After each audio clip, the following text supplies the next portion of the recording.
What's up, Food Podcast, the best podcast in the land. We didn't have no presidents on this podcast, no mayors, no political figures. Why? Because they chose to do other podcasts, and they didn't want to do ours. So we're not fucking dancing backwards, talking about didn't know that I voted for better taxes, I voted for this. You know, right here at the What's Up Food Podcast, there's no inclusion, bro.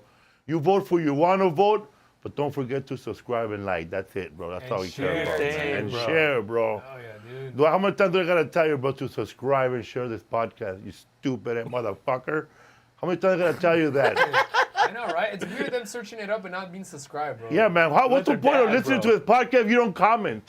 Yeah. You might as well just don't listen. We need you to. Every time I go to this podcast, there's like 13 comments, bro. Okay, so I'm guessing everybody else turned it off after 1 minute. Be active, dog. On the chat, they keep commenting. You know what it is, bro? Our listeners are over 40. Yeah, they don't know. They're Our listeners are like over 40, and they don't know that they listen to podcasts like they read newspapers, bro. They just move to the next page and next podcast. The signal gets weak at 8 p.m. Fool. They don't know, bro. You gotta comment, bro. If you're over 40, you listen to this podcast. Stretch first, stretch your sciatic, and go to your phone or wherever you're watching. Get another while you're watching. Comment, hey man, I really appreciate the hours you guys spend with us every Wednesday live. I've been listening since day one. Bring back Rodrigo, get rid of Rizzo. Whatever you want to comment, man. Yeah. Whatever you want to comment, man. Also, if you're still into conspiracy theories and you're on X, you know, the former Twitter, you know, bro, tweet the podcast. Just say, "What's up, Food Podcast?" Even if you have 2 followers, "What's up, Food Podcast?" All right. I don't understand, like, what's hard about leaving a comment or subscribing or telling someone about the podcast. We're gonna reach 600 episodes and we still got 20 comments. I think people are just scared, dude. They don't want to. What's it called? I think a lot of those people, they're just they watch the podcast live and after that they just. Maybe because I don't like annoy people. Maybe I should start this podcast with mumbo jumbo for about 30 minutes. A prayer. And I'll lose them with a prayer. Just like start talking like, you know what? How about this? I'm gonna tell you how to take off the back of this phone. You know, when I first got this phone, I was eating a yogurt at Starbucks, and I saw that I had an Amazon box, and I said, whoa, could that be my case? And so I get the case, and we're gonna unwrap this case right now. And don't forget to subscribe and share and like.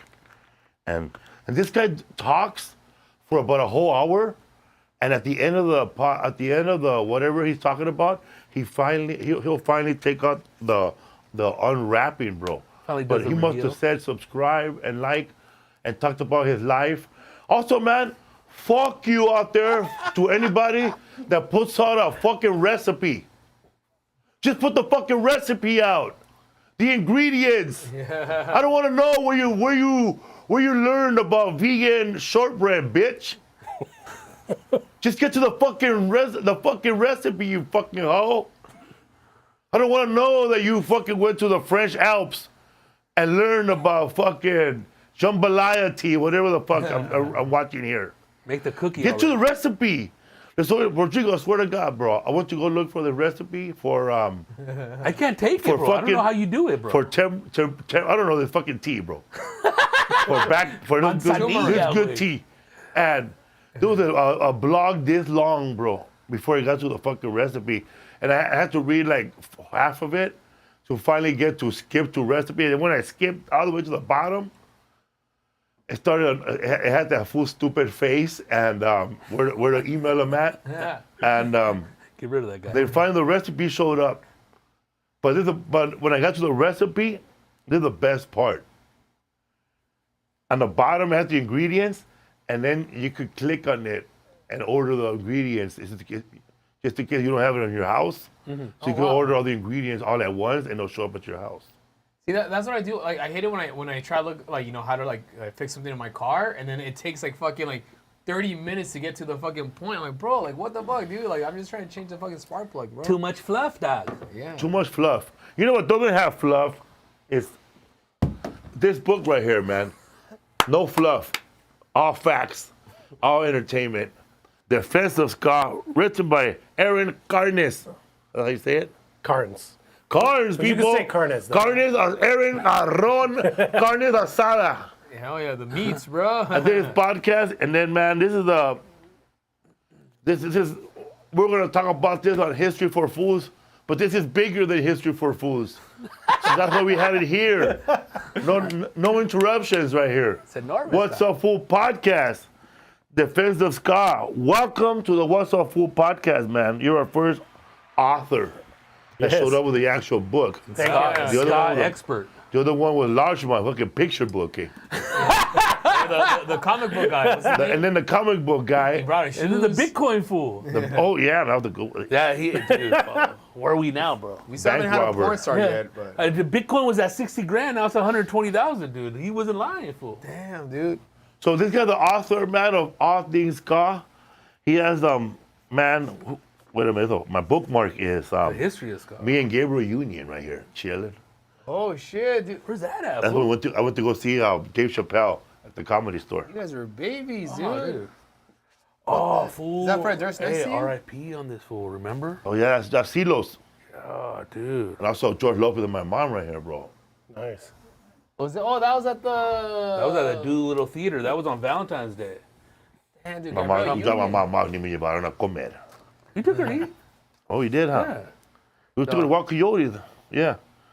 Oh, man, shout out to this guy. If you go focus on this picture right here, shout out to the homie right here, Silos. That fool, yeah, on He the passed left. away, man. Big fan. And it's funny how, I don't know how you heard about Dave Chappelle being at that show, but he was there and we took a picture. I got your picture. Also, man, what's up, fool? What's up, Aaron? Man, I did his podcast. What's up, bro? What's your name of your podcast? In Defense of Ska. In Defense of Ska, people. What do you know about Ska? Ramon Herrera? Yeah, Ramon. Nah. Nah, man. I know Ska, man. I started reading your book 5 minutes ago to get ready for the podcast. No. Cliff notes, eh? Yeah, but He's fresh. But I read I got to the cool part, man. LA Ska. And The Untouchables. and bro, exactly, dude. Like I watched so much movies when I was a kid on video that a lot of the movies that I watched had a lot of Ska in it, and I didn't know till I started watching his book that they're in the movie too. Yeah. Repo Man. Repo Man. Yeah. When fucking Emilio Estevez shows up to that old black lady's house, and she's gonna fucking he's there with a suit, and he goes, and then he's there to take her car, the station wagon, and then her family members show up, all her black sons, and they all show up in Little Vespas? Vespas, bro, old Yeah. school, bro. Fuck yeah, bro. I didn't know those guys started the mod look in L.A. Yeah, I mean, the mod look came from England, but they were like the big mod band in that time. LA. Yeah, What is mod, by the way, for people who don't know? Like the little hats with the. So I mean, it just comes throw- from like the '60s in England. You know, you kind of, it's kind of like the Who and Small Faces, and the England subcultures are so like, there's so much minutia to it, like why one Almost is every borough, right? yeah, but it was like they're definitely like cool dressers and the scooters and stuff. It wasn't necessarily a ska thing, but the Untouchables were a ska band, so there was like they kind of married the mod and the ska thing. And so when we'd go to their shows in the '80s, there'd just be scooters all up and down the street because all the mod kids would go to their shows. You grew up in Sacramento? No, I grew up in Gilroy. Gilroy. Yeah, Garlic City. garlic capital of the world. Yeah. Yes. No vampires there, bro. The Garlic Festival. The Garlic Festival, which was canceled a few years ago because somebody was shot. That mass there. shooting, Yeah. bro. Yes, I remember that Yeah. shit, dude. It was an onion guy, bro. I don't know. But yeah, I think it's coming back. I hear it's coming back. Was I'll go for it. Because no, you smell it every time you go to San Jose Improv. Yeah, you smell it. You You smell get that it, whiff, bro. dude. Yeah, you get that. Fucking, Comes through the car with the windows rolled up. That's crazy. What's up with the Untouchables, though? Are they one of the first LA ska bands? They're pretty close to the first. There's a band called Boxcar?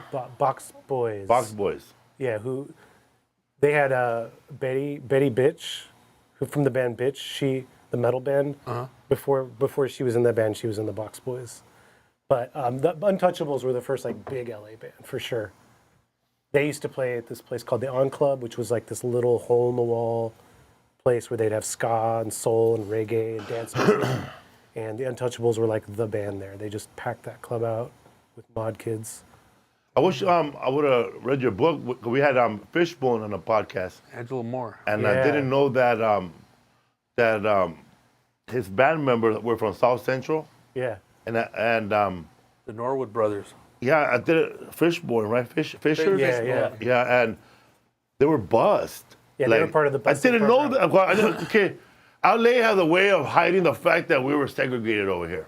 Yeah. Like it's not written out there because we didn't LA didn't throw dogs at people, like they did in the South, or we didn't throw rocks at black kids It was when they were subtle. going. It was subtle, bro. Like we just did subtle things You like can't rent here. putting in the first Mexican picture in 1985 after being here for 25 years.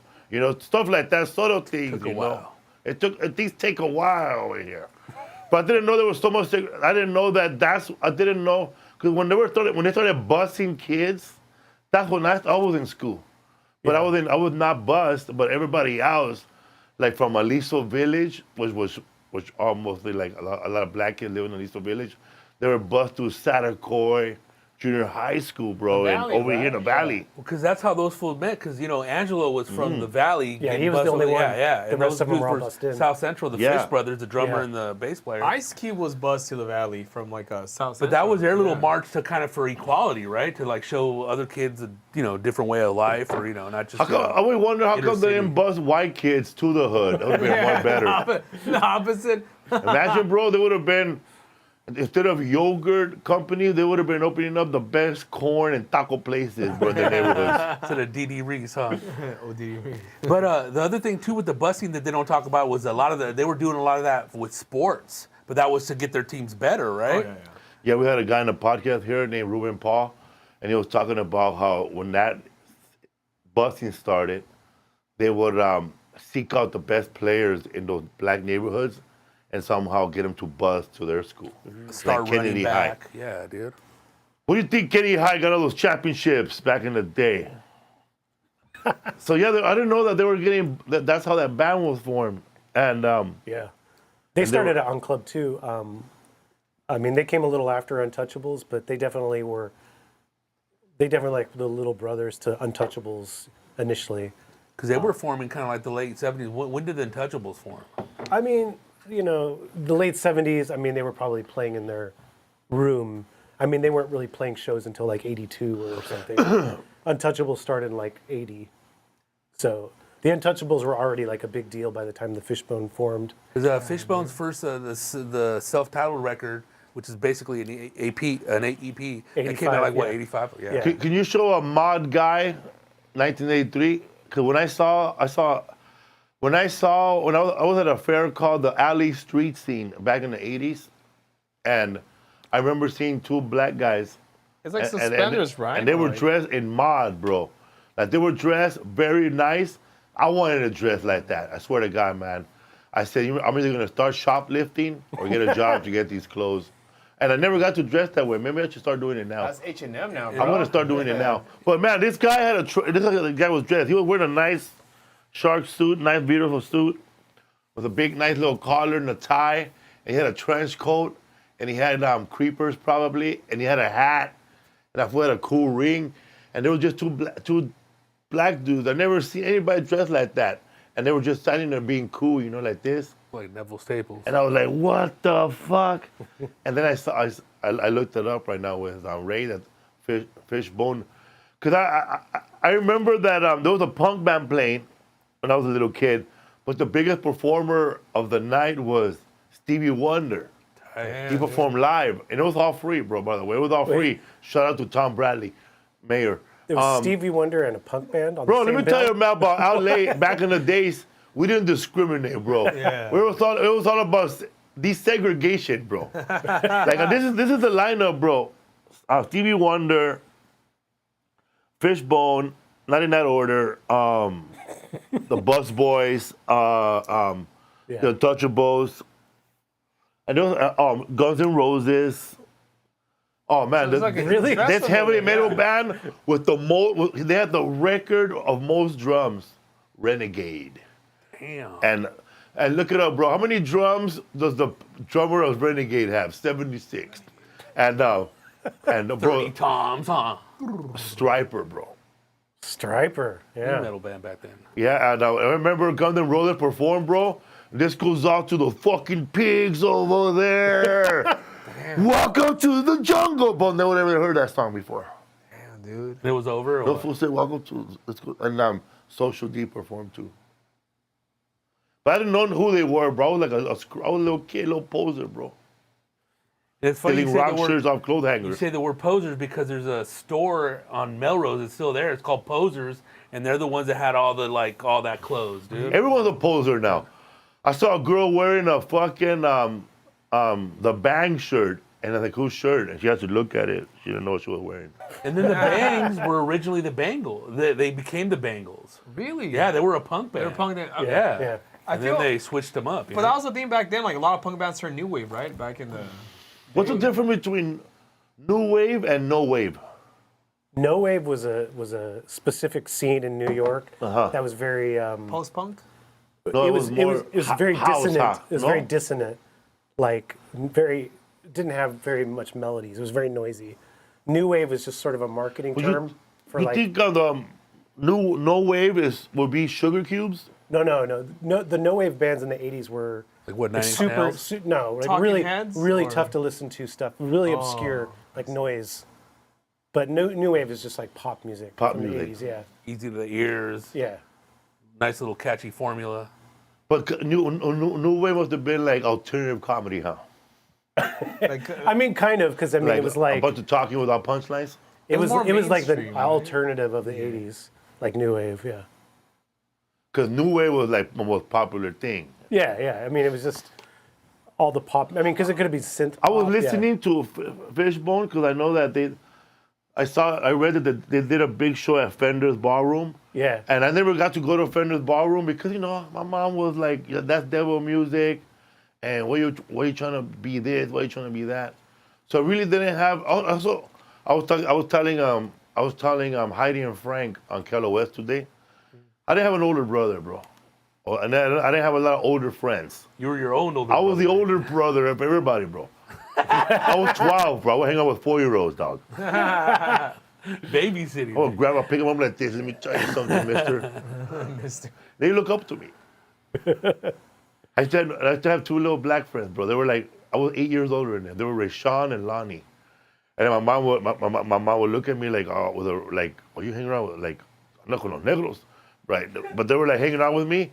And then my mom was like, ¿Quiénes son ellos? But she already knew their older uncles. Yeah. She knew their family, but she didn't know them. They were like the kids. And then I would say, I go, who is that? Oh, that's Rashawn and Lonnie. Rashawn and Lonnie. The double Dutch bus. The double Dutch bus. Rebecca, Lolita, Rashawn, and Lonnie. You remember that song? Yeah. So the guy named Rashawn, the other guy named Lonnie.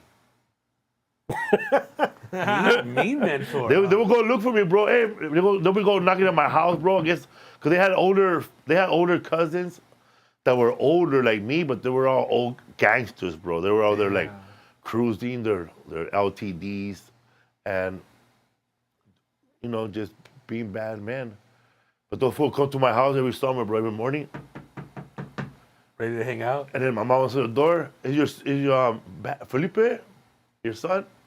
And I'll come out. And I go, what's up, man? And then they look at me like the little kid who looked like Napoleon Dynamite, bro. So what are you gonna do today, Napoleon? Like that. Dude. I could be cool around them. I didn't see, but I didn't have a friend like that though. Like, I'm pretty sure those two kids, what I showed them, you know, no one else was gonna show them, you know. 'Cause I would show those fools like Eddie Murphy.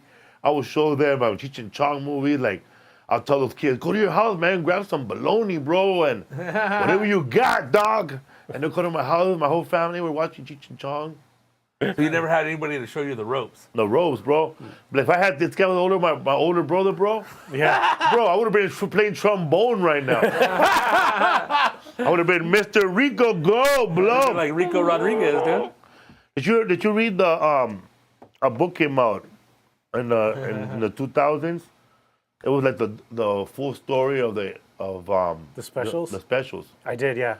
You read it? I read it. I'm friends with the author. Yes. Yeah.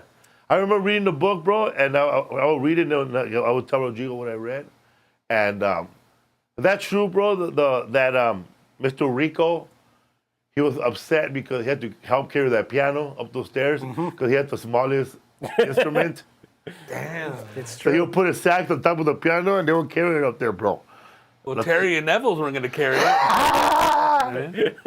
Did you ever get to meet the band, the specials? I met Roddy Radiation, and I've met Lyndall before. That's one of the guitar players. Where's or both of them. Where's Mr. Rico from?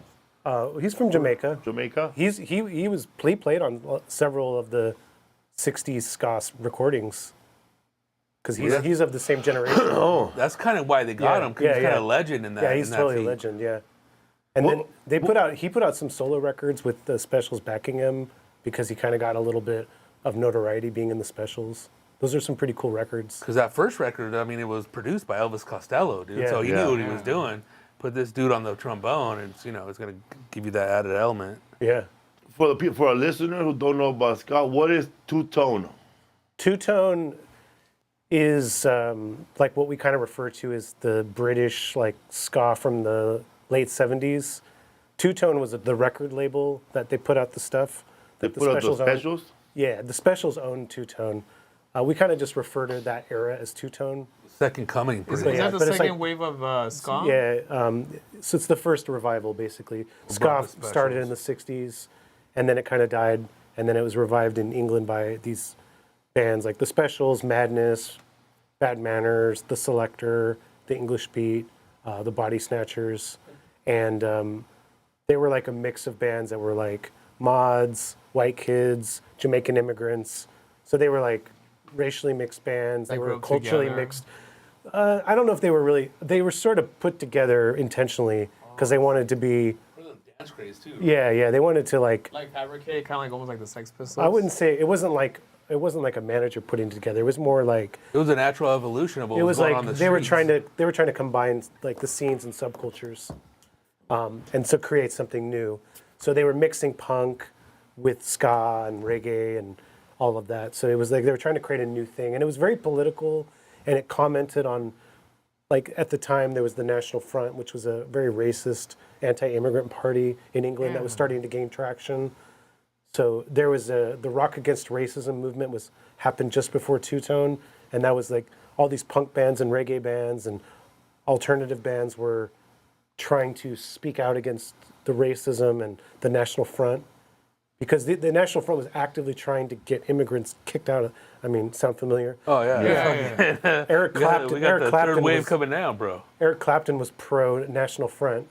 That's Damn. why That's what a lot of people that don't guy's- know that. Yeah, he's crazy. he's a racist fuckface. So But like the people they're trying to kick out from England were like Indian people or like. Even, it was even before that, like a lot of. well, there was a Jamaicans big and, like, wave of Caribbean immigrants in England. Oh, I see. Yeah. In the 50s and 60s, but it was like, because Jamaica was a colony by England, right? Yeah. And that's only the natural effect of what happens when you colonize a place. And they needed So they weren't needed the technic- workforce, They weren't and they invited technically them. immigrants, because they're Yeah, yeah. No. a colony. So but- that's insane. You know? So then, like, there's a recession in the 70s, and so they're like, oh, it's You the blame immigrants' them? fault. It's all the immigrants' fault. So, But that was organically all happening in the street. All that there were misfits. They were just like Yeah. anti, like what was establishment? What's going on? They're rapping about gangsters and shit. yeah. So Bro, the first interracial band in Britain, Great Britain, was called the Equators? English beat. Equators, yeah. The Equators. The Yeah. Equators, the That was- Equals. The Equals, yeah. The equals. The one of the guys. What was Well, a his lot of name? the stuff is based off that. Just Yeah. what they were doing beforehand. Kind of carrying the torch in another level, another way. Yeah. There was a guy. One of the guys from that band had a big hit in the '80s. Because the whole thing is standing can't up remember. against From injustice and inequality. That song came out in the movie Drugstore Cowboy. Yeah. It's wake up in the morning early for no, you're thinking of- breakfast. That one? No, you think that's Oh, you're thinking of the Desmond Decker. Israelites. Yeah, that's Desmond Decker. Yeah. Desmond Decker. Was this ska? Yeah, This that's technically rock. Oh, But it's just the elements are there. Israelites. It's Yeah, offbeat. It's all the same. Yeah. Yeah. It comes from evolution of reggae and all that shit. Wake up in the morning late and for breakfast. Somebody told me, ooh, oh. Because another guy You that's heard all... that song before? The Israelites. Yeah, and That's movies, is that fool from Chicago. Fucking John Cusack is on to him. That's why he always, has them in their movies and shit. All Yeah, the yeah. songs. So like bands like the Police when they first started, I remember like It was highly Comes to reggae. reggae. it was influenced. reggae, right? Yeah, 'Cause yeah. I remember like I thought fucking Sting was like Jamaican, because like the way. He's doing the voice. Yeah. They used to get shit. Because I mean, I was always into like I used to watch like VH1 when I was in high school, VH1 Classics. So I was always into like 77 punk, like 70s punk and stuff, and like Yeah. how it evolved. So I remember like when I found, because the Police was a fucking punk band, right? And then they turned reggae. Came out of that They Ska, right? Or- they were like, people made fun of them and said they were fake punk because they were like, because Sting was like Police, yeah. he was like an English teacher. That's hilarious. You know, he says he's they doing were the they were voice. Is that not. why the music video, Don't Stand? Yeah. That's a Yeah. creepy fucking. Don't stand so. But they were like really into reggae, and they definitely but everyone was into reggae at that time in England. Like reggae was so popular. There was like British reggae bands. There was non-British reggae bands were incorporating reggae. It was just all over. So of course the Police is like A rendition of a it. rendition of they're a representation. They're the most pop version of that time. Weren't you in a reggae band called Just Gay? Skate, bro. I want to be inseminated. Right now. 24 hours ago. That's funny. But yeah, it's funny you say that because a lot of dudes would be like, with the whole in Defense of Ska, Yeah. oh, dude, it's just skate, bro. It's Hey, like, bro, you oh heard my of God. These fools. you were like, when you were doing your research for your book, Yeah. did you go to Texas and check out the Texas ska? I didn't know, but I did go. Carnal. I did go to Mexico. though. Oh, los Carnales. carnales. Yeah, That's Carnales. Carnal, yeah. You know them? I know them. Yeah. Okay. Cumbia City Rock. That's the name. Carnal. I gotta find this video, dude. He's all carnal. we were Cumbia City Rock. we were at We the party Houston, with those guys. yeah, we were at the Houston Improv. Hey, carnal, let's do a little video together. Kind of like, no, dog, no hay pedo, carnal. Oh my God. Those guys were around, huh? Yeah. They've been around since the 90s, right? Yeah, they're still around. Yeah, they're still around. Fabuloso Cadillacs. Is that a ska band? Yeah, they started as ska, from Argentina. They kind of moved into other styles, but Yeah. they were straight up ska band when they started, and they were like one of the first, like Latin American ska bands. Yeah, Yeah. So is that like Inspector? that's an Inspector shirt. Yeah, Oh, fuck yeah, dude. Hell yeah, dude. Where's the band Inspector from? Monterrey. Monterrey. They're big too, huh? They got yeah. huge, bro.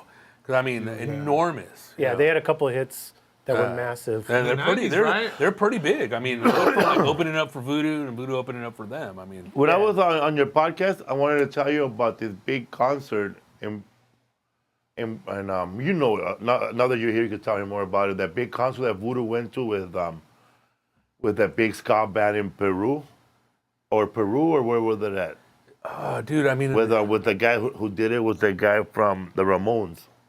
with the Independents. Yeah, the Independent. Well, they were I want to somewhere in South America where it's just it's huge. I mean, Independents, they kind of dropped off. Haven't really heard Are you of talking heard them. of about? them? Are you talking about the ska band Independence? Yeah. Yeah. From like, they're like from the south. So I yeah, think. South South they were. Joe Ramone was their manager. Joey Ramone was their manager. They were kind of like this almost like gothy ska thing. Yeah, like them meets Danzig. And I saw them on the last tour before Joey Ramone died because he toured with them, and he would get on stage and sing a and few he'll do a songs. couple Ramone songs. Yeah. So I saw that. Yeah, he did that at the Roxy with Voodoo. once. Yeah. That's crazy. Yeah, I never hear them come up, but they were a great band. Yeah, they kind of like, I don't know what happened, dude. Like, they're kind of like phased. They're not doing it anymore. You know? Yeah. Myrtle Beach is the last thing I heard about them. Their singer was out there.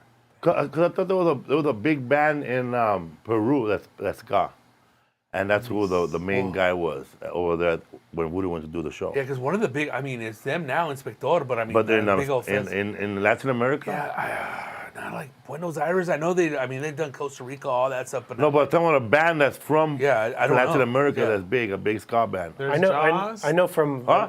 Jaws. There's Interpol? No. Turbo Matomos, Sex Vueltos, Ex Dinero, Vieja Esquina, Psicosis, El Ghetto. yeah, because the other one is Vieja Mata Esquina, Mosca, a lot of stuff. but they're from Mexico. Do you know from Venezuela? You know Desorden Público? No. They're big. Yeah. They're big there. Yeah, I'm trying to scan my brain right now. Fucking nothing's clicking. But yeah, man. So you were at this festival? No, he was telling me about it. Oh, you were at it? No, or just- Rodrigo. Yeah, I've never been with Voodoo in Latin America. It's just been the States. they're and Puerto, huge, he was Puerto telling Rico, me. yeah. But I mean, shit, dude, I'm thinking like Inspector or nothing. They're super huge. I mean, those were like the biggest fucking festivals that And we're they're doing still at the time. popping too. Oh yeah, hell That's yeah. crazy. Yeah. So how- Spector is an American band? No, a Mexican ska band from Monterrey. Monterrey, Mexico. Okay. They got super huge, influenced by Voodoo and They the have rest so of the many fucking hits. It's crazy. Yeah. Yeah. Yeah. So how long did you tour with Voodoo? I toured with Voodoo pretty much. High school was like '96. I did a tour. I did a tour with them in '98 and another tour in 2000 and 2001. And those were like the officials, going on tour for 30, 40, 30, 35 dates. And then, but also since I was like 15, like going with them. You're like the movie from, Almost Famous, bro. You're the kid, right? It's Cameron Crowe, dude. But I was just going like one-offs to Santa Barbara, coming Yeah. back, going up, up north, Frisco, coming back, stuff like that. But yeah, man. And like I told you, in like '96, I went with them to Puerto Rico, and it was they did a big ass arena, which was with the Toasters and Methyscopheles. And I mean, that was crazy, sponsored by Budweiser, dude. You know what I mean? The king of beers. The king of, yeah, exactly, yeah. Damn, dude. But yeah, dude. And then working at the record store from like '94 to 2000 till like the end of it. Yeah, man. You guys got some ska roots right here. Yeah, man. But they had the, they had the They store call since him 91. mezcal. Mezcalito, bro. Man, it's been a long time somebody mentioned Budweiser. Oh, It's like water, huh? like some people used to say it's Mexican champagne, You man. can't get drunk off that shit, bro. You're I'm sorry. crazy, bro. What? You drink can't- 10 Budweiser, You you'll could be get drunk, drunk, bro. can't. You bro. could get drunk off Budweiser, bro. as Let a- somebody give me a free case. Eh? I think me and Roxanne shared a 12-pack one day. I think we drank 10 beers. I was buzzed, You bro. drank 10? No, I drink probably like 7. And she drank 3. Well, you were buzzed. You weren't drunk, though. Well, with a couple little shots of bourbon, I was drunk, dude.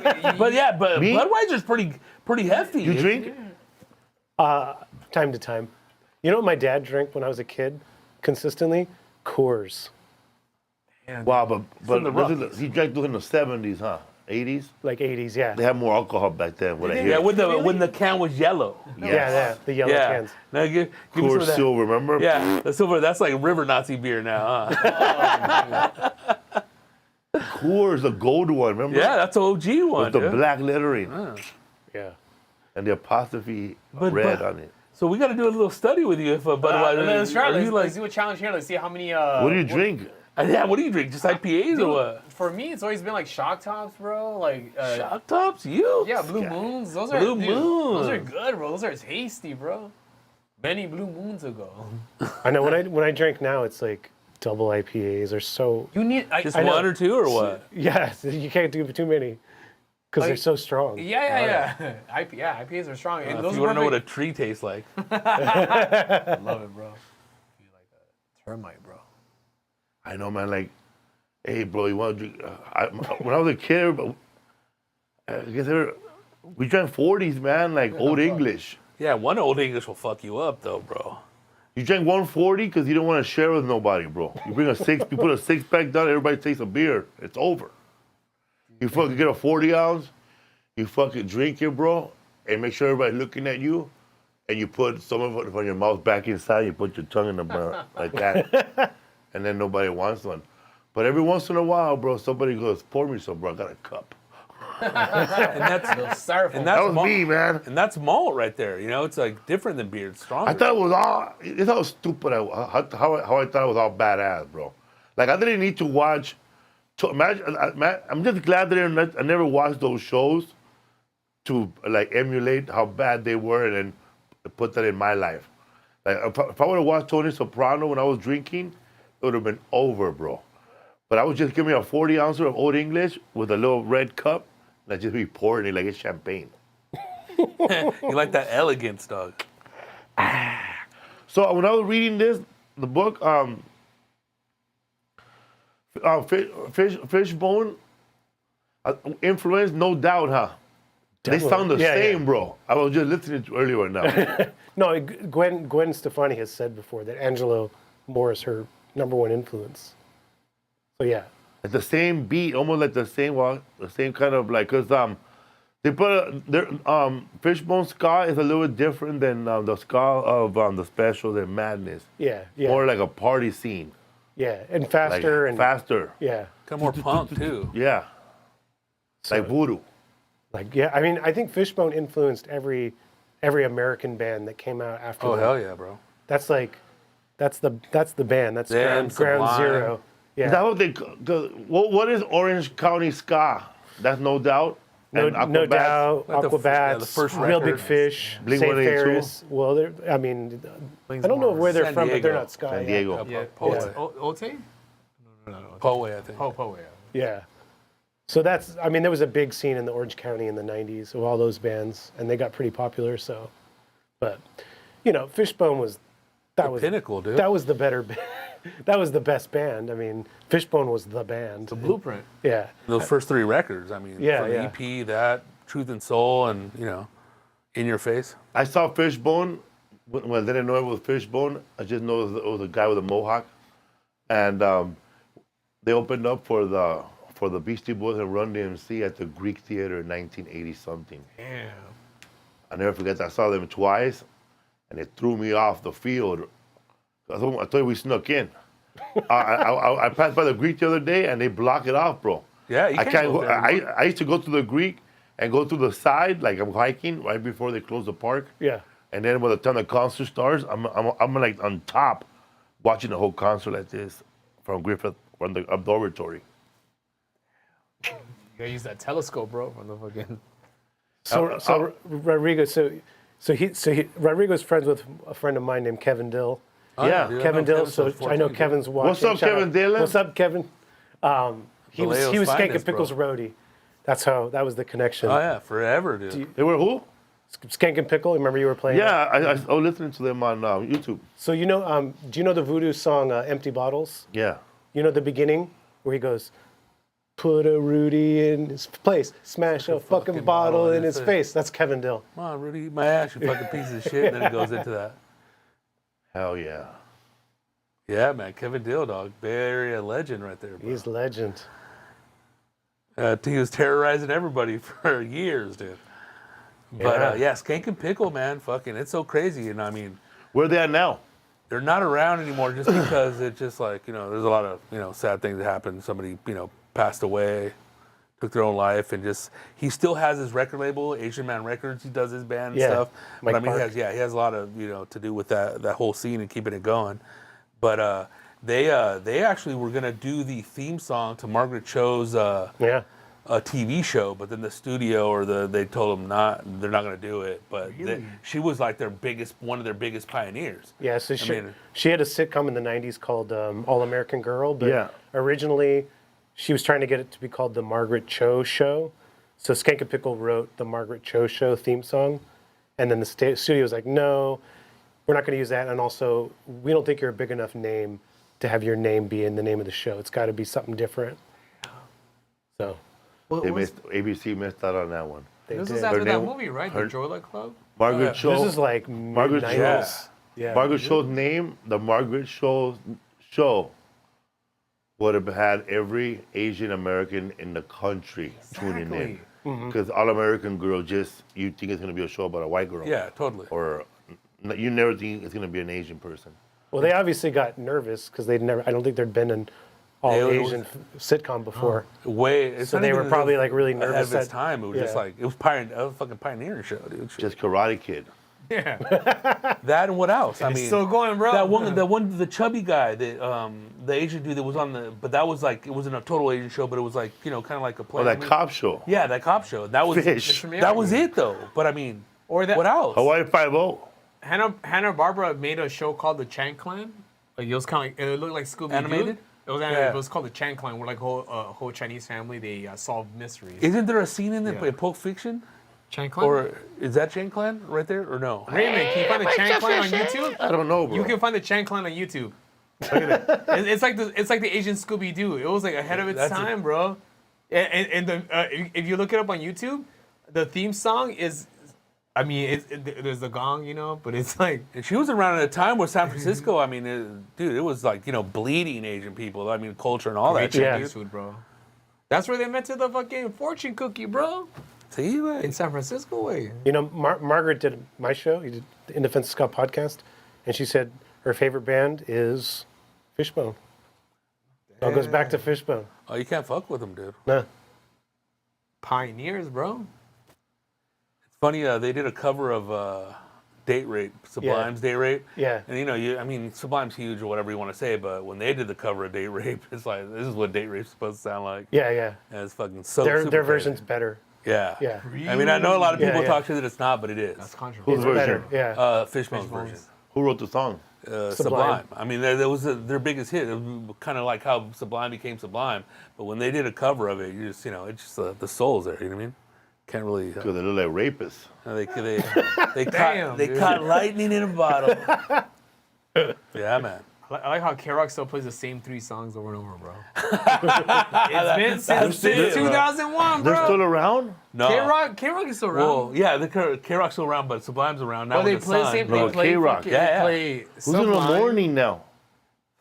I think one of them. That's it. That used to be the Bean. go-to Yeah, for Bean, ska Bean, bro. back in the day. Yeah. Bro, that was. But I mean, they kind of they gave a lot of life to ska too, like yeah. with Fishbone, Yeah. Sublime, Yeah. and everything. No And doubt. and back in the day, like whatever K-Rock was playing, so did the yeah. radio stations all across the country. K-Rock was the only station that played White Lines Driven through snow, going through my mind. Flash? The more I hear, the more I do. I don't know that. Ding, ding, ding, ding, ding, ding. But white And lines. another cool thing about them was Go away. Rodney on the Rock. He Yeah. he gave a lot of opportunities to bands. that song reminds me of. Businessman gets caught with 25 kilos. He's out of bail and out of jail, and that's the way it go. A street kid gets arrested. He's gonna do some time. He got out 3 years from now just to commit more crime. And then, Don't do it, baby. That's Grandmaster Flash, White Lines, which is a big fucking sample from a song from the 70s called oh man, it's the same beat. Kraftwerk. No, not Kraftwerk. No. It's called it's called White Lines too. It's called White Lines and it's the same beat, but Grandmaster Flash. Can you play a little bit of the original White Lines without getting in trouble? But did you ever watch the Boss Camp Fuck movie? it, I'll play it on my phone. Huh? The Boss Camp movie with David Bowie, where he plays fucking what's the name of the artist? Liquid's Cavern. Liquid's Cavern is the name of the song, the original. But you know that's what I'm talking about Grandmaster Flash? Cavern, White Liquid, Lines? Liquid. But the movie Boss Camp, they play that song a lot. Yeah. Fun, baby. That's original, right? Higher, baby. Yeah, that's the Get higher, original. baby. Don't never stop. Play the Liquid one. Don't never come down. Don't do it, baby. I didn't know that. Like when him and I, we were touring. We did a show in Bakersfield and Fresno and Santa Maria, and a friend of ours had the specials greatest hits, the CD double side, and we listened to the album. Man, we played it back and forth. We were all into ska for like 3 years straight.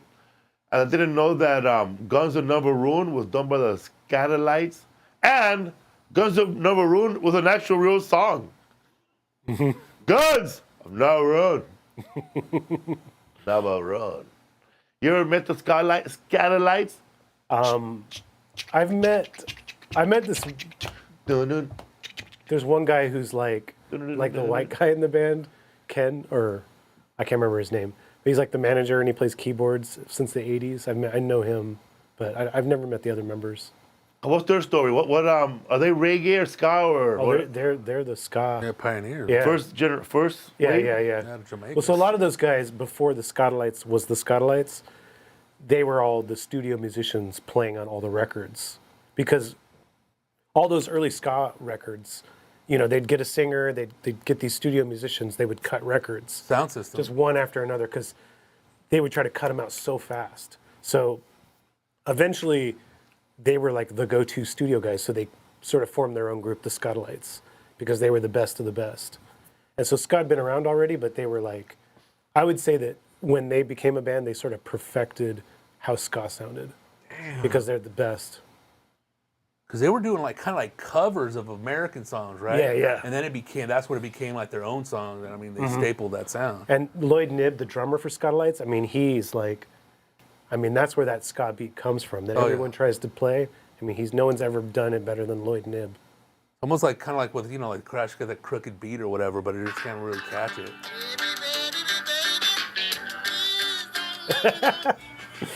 So yeah, on our podcast, you were talking about how the Maytags, yeah, you were talking about Toots and the Maytals, how you had the tape stuck in your car. Yeah. For the entire The whole time I had the car. Damn, dude. I bought a car, bro, Another pioneer for like $500. It was a Ford Granada. Good deal. I got a great What deal, is Riz. Granada? What the fuck? My fellow's mom used to work at the dealership, and an old man brought in their car as a trade-in. So I don't know he got a deal. He got $200 for it, I guess, when he took the trade-in. It's a piece of shit car, but the dealership painted it back to gray, the way it used to look, and they polished it, fixed the tires, cleaned out the engine, and everything was done. $500. No, I think I paid $300. What's the name of the They car? made me a again? deal. Ford Granada, 1979. Let me know. How long did you have it for? Probably like 3 years. And they had a cassette deck. The only problem was they had a cassette deck that you couldn't take out without breaking the whole thing. It was connected to the car, and there was a cassette deck stuck in there. I could still hear the radio, but every time I played the cassette, it was Louie. Why Yeah. does that look so cool? Yeah, because it was cool, It looks dog. fucking cool, dude. I was seeing like a little Mean Metro, machine right here, dog. Ford Granada, 1979. Oh, there it is, right there. Look, Ray's got it. You know, bed sheet, huh? Damn, Oh, that bucket seats right there. almost looks like. Bro, every time I passed by a Mexican kid, they would run, bro. That's what that was almost coming. looks like a caddy, bro. What the fuck, dude? Yeah, bro. It was like that, dude. It was. Tank, bro. I had to cruise to Venice Beach, bro, listening to the Maytags. I had no choice. My first car, Honda Civic, 1979. My dad got it for $500. Wow. It was it was cool until it just sucked. Like 2 years, it was like a cool car, and then it just stopped working. Check out my first car, man. Look, 79 Coupe de Ville. Cadillac, black. Two-door, baby.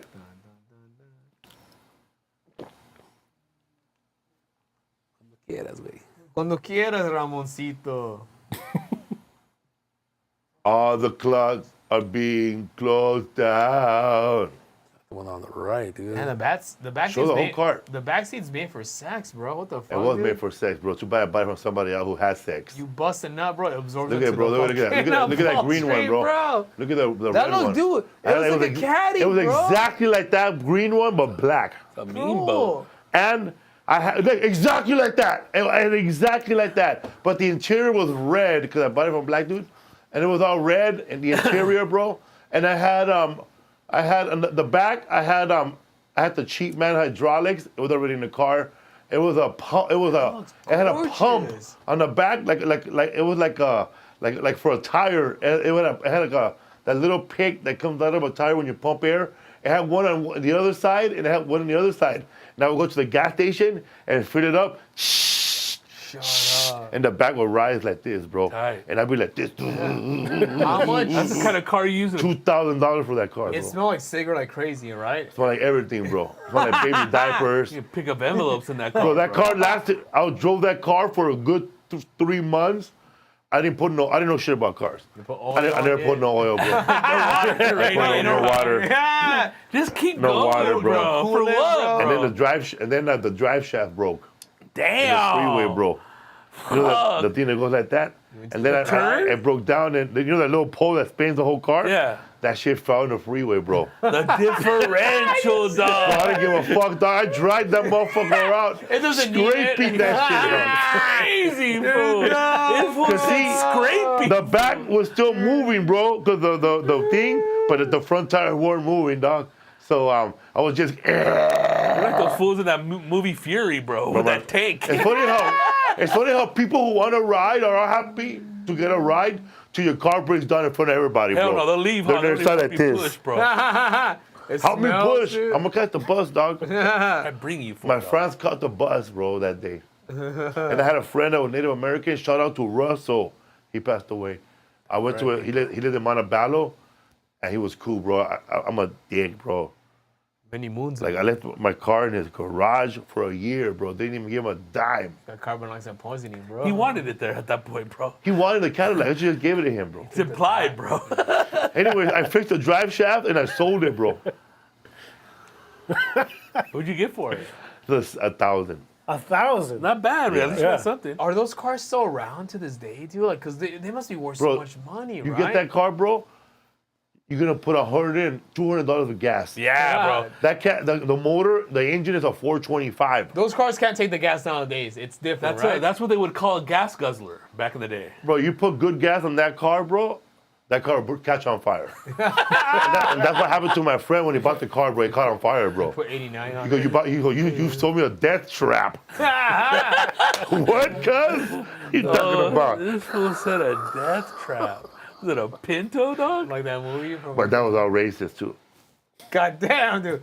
Estás quemado, cabrón. Weren't they all, dude? You know, I was thinking about what you're saying about those stadiums, that big band. What I was telling you is Joey Ramone was the Independence manager, but Yeah. when the Ramones would go to South America, Marky Ramone. they would play stadiums, you know. Yeah, and yeah. out here, you know, obviously, but still, like out there, they were, you know, God's gift to the world. Where can people find your book right now? Yeah, man. In Defense of Ska, Aaron Carnes. Amazon, bro. You can go to Amazon, you can go to bookshop.org, and you can go to your local bookstore and either they'll have it or you can order it. And same with your library. If you don't want to buy it, that's fine. Just order at the library and then have the library buy it for them. Mean little Also, people. shout out to that stupid lady Which one, bro? that I saw interviewing people during a riot. And then she goes, how come rioters never break into libraries and take books or steal books? You know why, bitch? Because when I took those 10 cell phones, there was 2,000 libraries in each one of them. That's why. Damn, dude. When someone steals a cell phone, they could just look up, what city is it? Van Nuys Public Library, and guess what shows up? All the libraries of Van Nuys, and guess what, lady? They could just check out books from right there. Also, free books are on our phone. Why would I carry 9 books that are hard to carry when I could just take 10 cell phones that are easy to carry, you dumb bitch? Oh, messing up your back and shit. Huh? I hate when people come up with a narrative. How come they never steal books? Oh, they break into the shoe stores, but they never take work boots. Yeah, nobody ever steals shit. equipment. Big You know what into people comments. steal, lady, during riots? They steal DJ equipment. They steal saxophones, and that's how a ska band gets started. Yeah. There you go. Yeah, you're trying to start a band, dude. There you go. It's a lot of money to get horns. A full horn section. Hell yeah, dude. To actually have them play good too, though. I know. mean, So it looks, is it not audible? I did an audiobook last year. For ready? reals? Yeah, I recorded it down here. That's sick, I'm dude. gonna buy that shit right now. Buying it right now. That's a scar. Hell yeah. and what made you write it? Because it's in Defense of Ska. I remember just look at the title, you know, in Defense of Ska, crossed out sucks, because Propaganda had that one song that used to say Ska sucks, right? But it's like you're playing it, so how can Yeah. it suck? You know what I mean? So, I mean, I think like from my point of view as a ska fan and eventually a music journalist, I don't know that ska's really been taken super seriously or really given its dues. So I wrote the book not only to like kind of celebrate ska, but also to kind of push back on this idea that ska is like maybe lesser than music. You know, I think ska's amazing. So Because the way it's looked at, I think at times it's more like a fad or like Yeah. a novelty, you know? exactly. So, but that's not how I view it. I view it as like I love it. I love ska. I love the current versions. I love the 90s versions. I love the old stuff. I think it's all valid. So that was the point of the book, is to say that. But really, it's just tons and tons of stories and just tons of documenting of ska stuff. Interviews. Yeah, and mostly it's like American ska from after Two Tone. That's the stuff I documented. But I also documented the ska scene in Mexico as well, partly because I was documenting the East L.A. scene. Because the East LA ska scene is huge. It's massive. They have like these like festivals that are like thousands of people will come, and they have all these local bands. It's like the biggest ska scene, local ska scene in the U.S. And it's like mostly Latino kids, right? And so they're kind of connected to the scene in Mexico. Like, And they carry it. the bands will play there and they'll play down there and stuff. So, and I think it's amazing. So. And I went to Mexico to see a ska festival when I was writing the book. I went to Oaxaca, and I saw what they considered a small festival, which was like 8,000 to 10,000 people. Damn. Yeah, I know. Still big. It was Tijuana No played, Secta Core. And out of that band, right Nana there, Pancha. Tijuana No, so you have Julieta Venegas that came out of there. Yeah. Even CC Bastida played in that band. So, I mean, a lot of like cool shit has come out of that scene, dude. Pobre de Ti. Yeah. That's probably one of the best ska punk songs out of Mexico. Pobre de Ti, which Julieta was in the band when they wrote that. Yeah. And that's even before she did her little solo stuff. Yeah. And she's from TJ, so. Yeah. That's where she got her start. She was a kid when she joined Tijuana No. So she kind of started out in this sort of that punk ska thing, and then she went on to be a pop star. I have a poster that I bought at, remember that Rockaway Records? Yeah, R.I.P. Right here in Silver Lake. I don't know if you've been there. That's a badass little They used to record have store, a lot of memorabilia. Cool ass shit, dude. Cool as shit. So, before I forget, I bought I'm a big ska fan back then, and I bought a concert poster, and it was Real Big Fish, My Boston's, and I forgot the other band already. But I only got it because I had the My Boston's on it. Because I had met the guy, the lead singer. Mickey Barrett? Mickey Barrett. I met him at the K-Rock Weenie Roast acoustic. K-Rock Weenie Roast, Luau. And we took a picture together like this. And I have a lay. Oh, yeah. And they were playing that song. My Boston's, yeah. What's that Boston ska scene like when they started? Or where did they get started at, My Boston's? They got started they were really young, and they started in the 80s. Yeah? Yeah. They started out, they were like kids. They formed. They didn't. Butthole Surfer was the headliner of that show. Butthole Surfers, I just really? remember right now on the poster. But before Mighty Boston's, the first bigger band out of Boston was the Bim Scala Bim. Oh, fuck yeah, Yeah, bro. yeah. You play some of them real fast without getting in trouble? Bim, old, Scala, that's Bim. old. Bim Scala school, Bim, yeah. Old school, bro. Yeah, they're super good. Bim, Scala, Bim. That's the original ones from Boston? Bim. Yeah, they came before Mighty Boston's, but yeah, the Boston's came out. I think they were just called the Boston's originally, and then it became the Mighty Boston's. They broke up, and then they reformed in '89, and then they were kind of a serious band at that point. They got signed to Tang Records right away. And then the last couple of records were like on Cool. Mercury, right? Thank you. Yeah, All right. yeah, We didn't get in trouble. They go right there. All right. Yeah. yeah. So, So you guys so the punk and ska scene and metal scene too, in like the backyards and like East L.A. and Boyle Heights and Linwood. Did you guys ever go to these shows? I did. Yeah. Ours was at, our punk scene was at the Sheridan They call it the Sheridan because it was across the street from the Sheridan Elementary School in Boyle Heights. And it was somebody's backyard, and they have a lot of punk shows there every Friday night. Because a lot of And there was a big A lot of. That's how a lot of the ska scene in this area. That's the only time I started ever too, saw white kids in Boyle Heights, bro. I never seen white kids till I saw them at that punk scene, and they all came from Burbank, I think. In 2015, I wrote an article for Playboy about the sort of this scene, and I went to a festival called Ska Wars, and it was at Plaza de la La Raza, Yeah. Lincoln Heights. yeah, and it was amazing. It was like What year was this? 2015, and like what impressed me, they had like a lot of local bands, a few bands from Mexico, but like the audience was so young.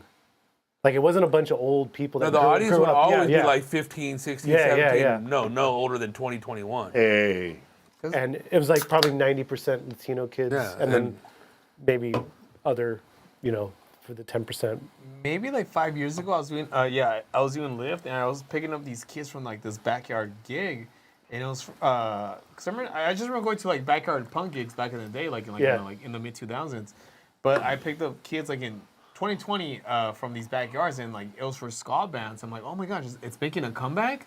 So there's like a new wave going on. Yeah, It's been a thing here since like the 2000s. like in South Central. Yeah. Oh, shout out Clemente Ruiz, who books a ton of the shows, including Ska Wars. Clemente Ruiz. Clemente Ruiz, he's Sal. the man. He's also he's the photographer for the Deftones. Yeah. Cause damn. So yeah, when I used to He's go in to a band himself, right? Yeah. La Resistencia. Yeah. Which they're actually playing, I think, pretty soon. when I used to go to backyard gigs, I remember in the late 2000s, mid 2000s, it was like a lot of punk bands, and there was this one band that was coming up, and then they ended up opening up for Julian Casablancas, for the singer for the Strokes, Funeral Party, and they're known for being from Whittier, and now like they're like the kind of like the hometown band from like East L.A. Funeral Party. I'm not sure they're still around, but they're pretty cool, dude. Yeah, because Homeboy goes by Clemente 310, right? Yeah. On Evo Instagram. Core. Evo Core is the company he books out of. Okay. Yeah. But no matter what, all these areas never metal. They never forgot about metal. Never forgot about metal. Ska, never forgot about punk. It's always like the whole DIY, the whole what do you want to say, like underneath the radar, Metal. What that's punk and ska the is all interesting about. thing is like, if you go like to Latin America or Mexico or Latino neighborhoods here, ska metal, huge. Like with elsewhere, it's like kind of rises and falls with But fads. Mexico, bro, they fucking love metal, bro. No, yeah, huge. Just massive shows. So there's a comedian from Mexico City, and he tells us that what's it called who is this? Twisted Sister. We're not gonna take it. But in Mexico, they don't know they don't know how to translate it really well, so they say huevos con aceite. Huevos con aceite. Me gusta huevos Which means eggs estrellados with fucking con oil, but like jamón. huevos con aceite. So that's what it sounds like, but that's what people yell in Mexico. Huevos con aceite. Pinches nachos, güey. No, this- we're not. This guy I interviewed, one of the guys I interviewed in my book, he's from this LA band called Quince Letras. They're more of like rock and español. They played some ska. But I was asking him, like, why are these styles of music like consistently popular in like Mexico and here in East LA, but like kind of go in and out of fashion, with the rest of the country? And he's like, I love his quote. He's like, Anglos, they're really into trends, but Oh, fuck yeah, us bro. Latinos, we love what we love, and we never hard, stop bro. loving it. Yeah. And so that's true with ska too. Yeah. You ever meet like a Mexican metal guy, like fucking Fierro Jonas? This guy, he's been metal since high school, you know. And this guy, like, I don't give a fuck, dude. Fucking play metal, bro. Play rock, Like, this guy's like hardcore, dude. Like, Pongan los cuernos, güey. yeah. The Misfits, bro. Oh yeah, bro. Check this out, bro. What you got? Remember I told you about these? Oh, nice. Henry loves Glenn, bro. Mean little love story, huh? I own the only collection. They're all about Henry, Rollins, and Glenn Danzig, bro. and they live together as lovers, and their neighbors are Hall and Oates.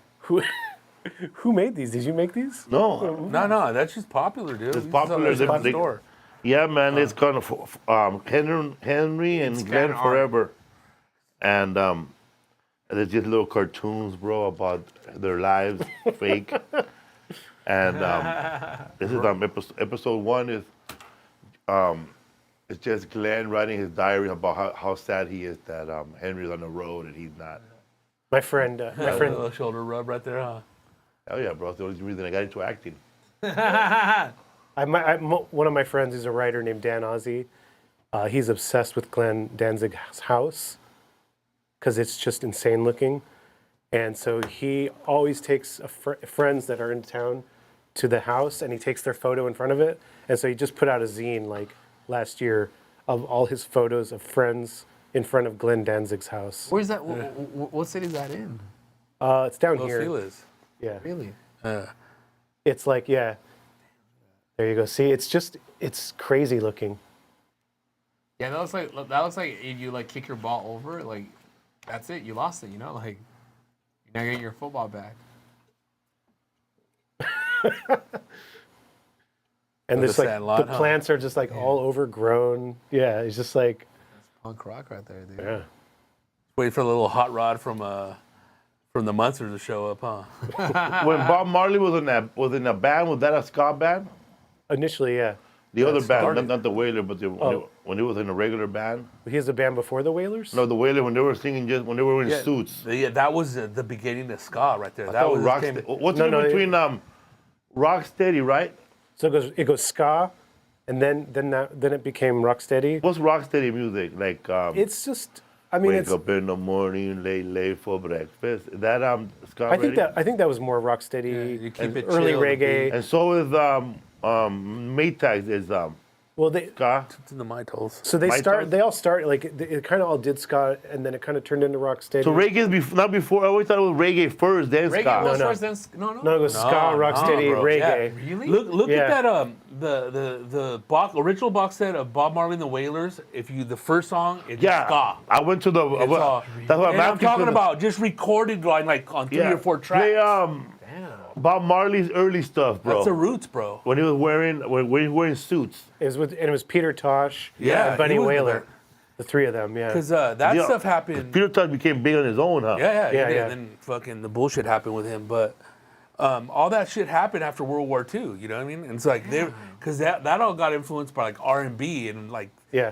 after World War II they had the radio transmissions stuff coming out of From Miami and New Orleans. Yeah. all that shit, and then they were bringing all that shit together and creating their own little shit that was happening on the streets organically. You know what was cool is Cool. in that same era, or kind of you. a little before that era, the sound systems in Jamaica was the Yeah. thing. So these DJs were the rock stars. They would get records, and they would try to get records that no one had.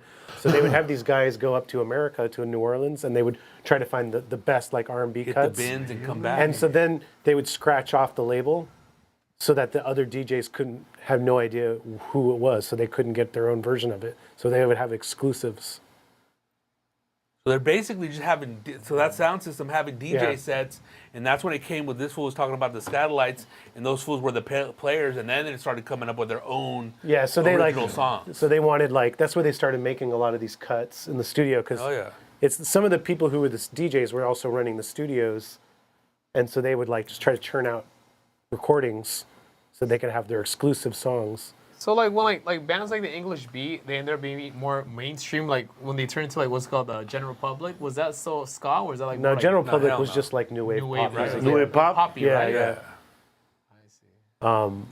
Yeah, Was that like the kind of Tenderness. the next evolution of like kind of like 70s like ska like well, what happened was in England. England was historically, England has been very much like, this is a subculture. It's very popular, and now this is no longer anything, right? Same like thing- this is in, this is out. This is in, this is out. same Ska thing kinda- with like yeah. Joy Division. They turned into like what's called New Order. like So ska was huge in England from 1979 to 81, but then it was just gone. It was just not popular at all anymore. But then it kind of trickled through the rest of the world.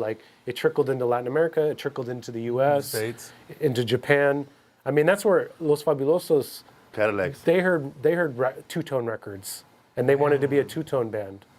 They were trying to copy two-tone, but then their own influences came into it, all their own Latin music influences eventually, and that's why it sounded different.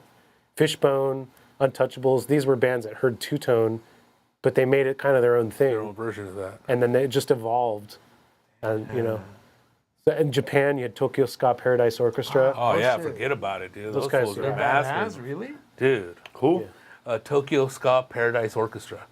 Or Orchestra. They're still around. I've seen them over They're there. still, they played. They're badass, bro. They like some years back when the Olympics was in Japan. They played the closing ceremony. Tokyo what? Tokyo Ska Paradise Paradise. Orchestra. Check that out, bro. Tokyo Ska Paradise Orchestra. Yeah, I seen them at not the Glass House, right here in Orange County, the Observatory. They might be the best. Forget 'em. Yeah, bro. They might be the best ska band of all times. Really? Dude, everything, because they kind of like, that's one of the bands that they switched out, a couple members died, but no matter what they do, they always sound pristine, and it's perfect, dude. It sounds like almost inhuman. Yeah. How good they are. It's fucking, dude, it's phenomenal to watch AI, them. bro. It's perfect, dude. Yeah, man. And it's that the whole, the whole Japanese, it's their culture. It's like, if they fuck up a line, it's not going to happen. He dies, It's bro. like, yeah, bro. Samurai That's what sword. I was getting Give at. him a sword, bro. It's one of those fools. It's just like, there's no room for mistakes, fool. There's no room for mistake, dude. Kitty, kitty. The fool lays down his saxophone, bro, in front of him and goes, And they're one of the bands in Japan, too. Like, they sell their little stadiums, dude. You know what I mean? Yeah, they do. Yeah, they're huge, bro. Huge, dude. My introduction to ska was Clueless, Belt. the movie. Oh, dude, this Yeah. That was like dude. my first introduction to Clueless, ska as dude. like a little kid, dude. But those, a lot of 20 80s Hours for a movies, too. Skater too, Yeah. GoldenEye and all those bands, yeah.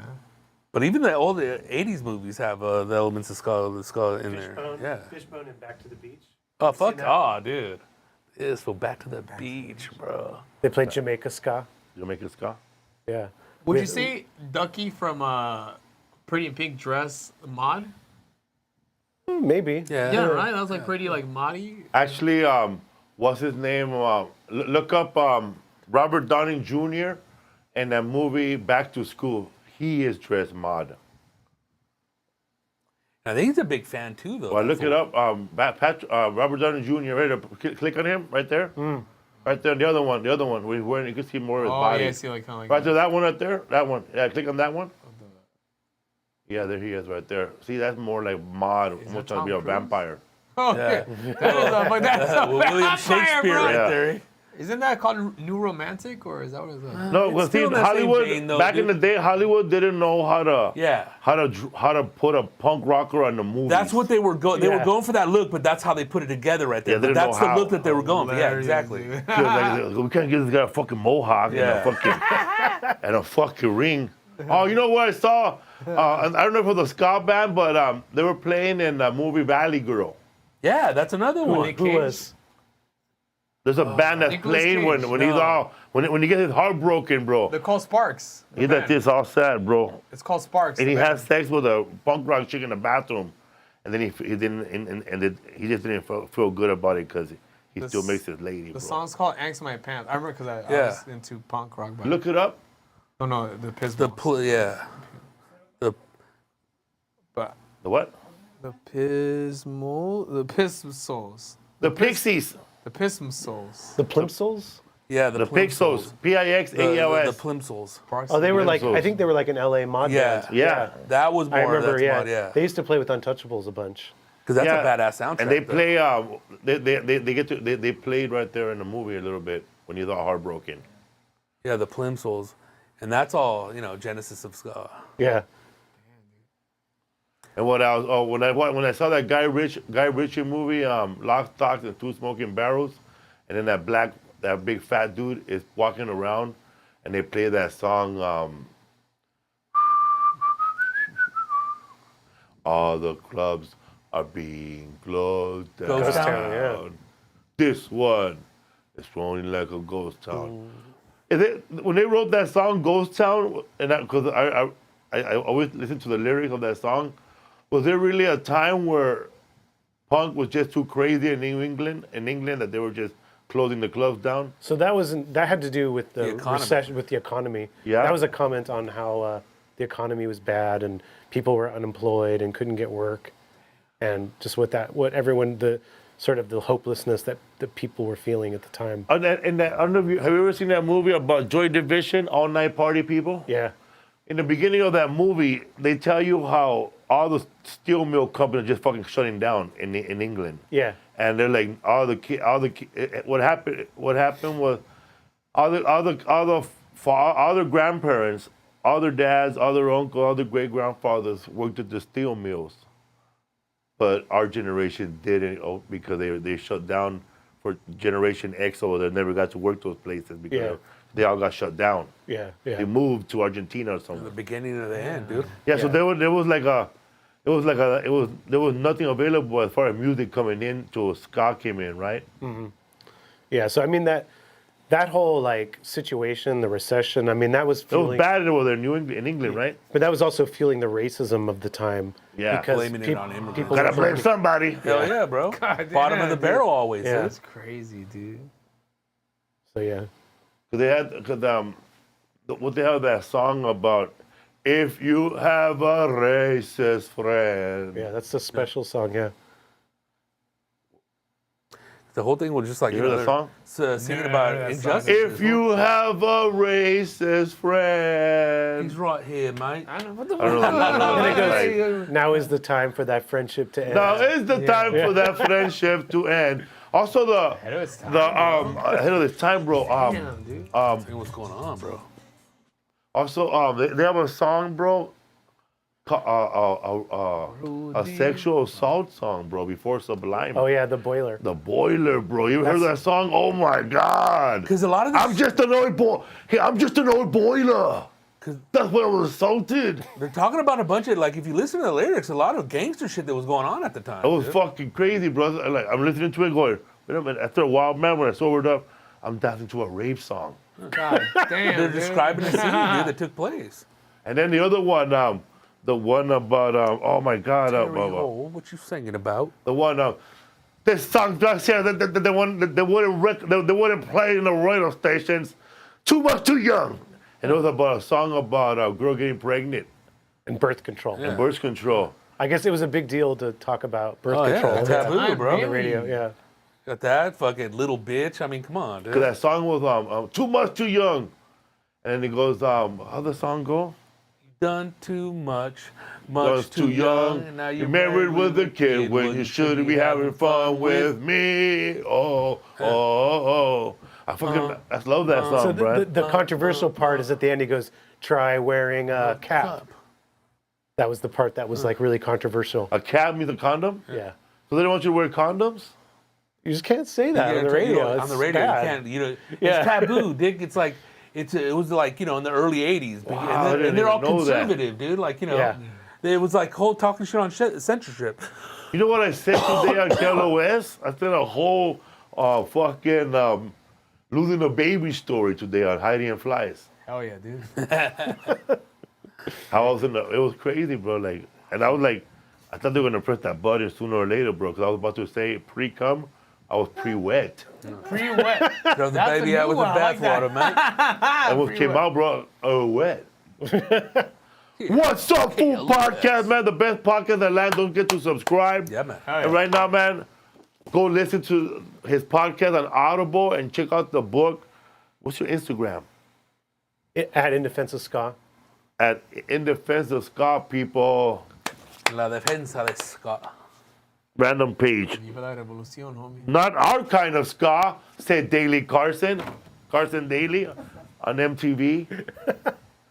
Was it MTV not playing like the big ska bands at the time, only playing what they wanted to play? They played like Real Big Fish, Sublime. You know, they just played like a certain kind of ska, which was like the Like pop punk ska mainstream. stuff. Yeah. Yeah, nothing that was too They didn't hard, play too like heavy. they didn't play like Hepcat or stuff that that's sounded wrong. like They didn't Yeah. play like traditional sounding stuff or kind of weird stuff.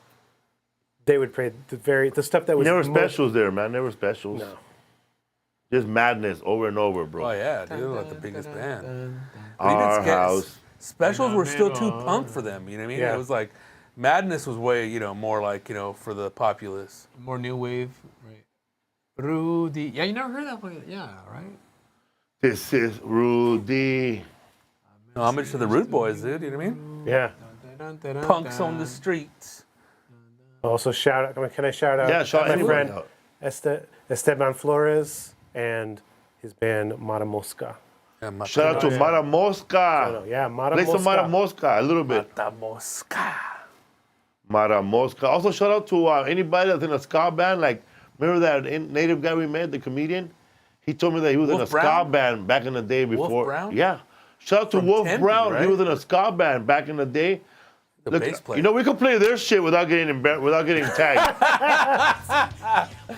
Without getting flagged, yeah. Okay, play REZ Ska, Rez Ska.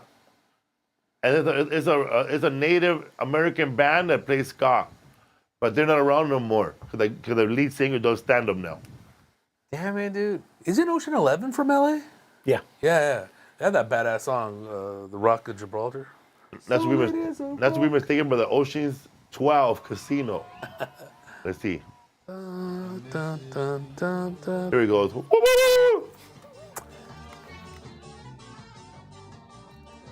You know Tazy Phillips, dude? Yeah, okay, hell yeah. There's another one of the, pioneering called Movement. Okay, thank you, man. How many views does that have? Hell yeah. This is a live video from 18 years ago. Damn! 827 views. And then they're native, right? They're from Vermont. Vermont, I don't know. Sorry, no. The show is at Vermont. At Vermont, yeah, these guys are from Arizona. What's up, fool, man? There's so many. My co-host Adam Davis for In Defense of Ska, he was in a band called Link 80, and they played. Dude. Yeah, Link 80. They played this spot in Tuba City on a res, and the venue was called the Crack Shack, but it was just like an abandoned house that had like a single light bulb that worked, and punk bands and ska bands would come play there. This was like in the early 2000s, and just every kid from the res would come out and just pack that place out, go crazy. Link 80, dog. You heard of them? Oh, yeah. Wasn't the singer's mom was Danielle Steele, right? Yeah. I mean, there's a crazy story with him, too, but god damn, bro. Link 80, bro. Wow. Hell yeah, man. Back in the days, dog. And what about Rancid is ska or punk? They're mostly punk, but they have They some have ska songs songs. now. Yeah. in them, Yeah, dude. I mean, Time Bomb was a huge hit, and that was a straight up ska song. But any ska songs they do is Rancid is just fucking Yeah. phenomenal, dude. They're Operation Ivy, basically. I mean, shit. Yeah. Godfathers of all that shit. Rodrigo the big, thanks, man. Rodrigo the big fan of the Aquabats. Nah, dude. I always thought, not to be a dick, kind of cheesy, but they do have that element, and did they have was it an animated show? Bro, no. Dude, Yo Gabba Gabba. Yeah. No, they actually had their own show. And then the, Yeah. and then the Me- Aquabats I used to Super watch it Show. with my nephew. Because they were trying to build them up to be like the next, big thing in that avenue, but I loved it, bro. yeah, because they come. I mean, they're dressed. Dude, Travis Barker was the drummer of that Yeah, band yeah. at one point. He was dude. there, I think their original drummer. Yeah. It's just so funny, but they're cool, But I mean, it's kind of like, I don't want to say cheesy ska, but it's really like, How dare you? what is that? Like, It's, not even poppy, but goofy. like, yeah, goofy, wacky. There you go. The thing is, like with them, And it's dress up. I wasn't really into them Dress much. as superheroes. Yeah, yeah. That's their whole shit. When I Favorite band, dude. When I saw them in like the 90s, I wasn't that into them. I saw them, and I think the thing I appreciated about them was that they were like 100% in. They didn't break character at all. No, yeah, They were just it like. was an act. Yeah, and I kind of appreciated that they were so all in on the bit. Like, we're superheroes. They just And they played never- Coachella yeah. this last time. Yeah. I know the dude Ricky that plays drum with him. I shout out to recommend that the fool. show. I used to watch it with my nephew. It's fucking. It's goofy. It's funny. The Aquabat Super Show. Yeah, it's funny. It's almost like Power Rangers. It's almost kind of like Yeah, that little Godzilla. element. Yeah, it's a good show. It came out. I think like that show came out like in the 2010s and it ended in 2015 and then. Yeah. My friend, I love that show, dude. there's a punk band now. There's a ska band, man. But these guys always get too fucked up, man. They get arrested after the show. They're called Fuck, dude. Ska-nte. One puff. They and usually go sell away. their music equipment after the show. They get so fucked up. It's called Scante. Nah, I made that up. But that'd be a badass name for a fucking ska band, bro. Yeah, man, have you ever heard of Scante? Oh my God, man, that guy starts chewing meth on stage. They opened up for Skanana. Crazy. I forgot about the Aquabats, so this fool mentioned them, dude. Badass, dude. They're in this book too, bro. Page 95. The Aquabats, bro. So you went to all the Warp tours? I actually never went to Warp Tour. Rodrigo, you went, huh? I've been to a handful of them, but the most was 98. We did a 2-week run from Somerset, Wisconsin to Randall's Island, New York, dude. I interviewed Kevin Lyman, the founder, fuck yeah, dude. for the book.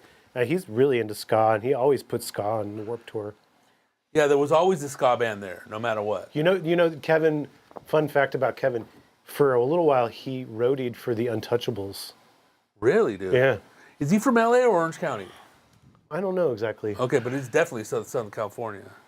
Damn. Yeah, I know he was living in Altadena when the Okay. fire happened because he was live streaming from there.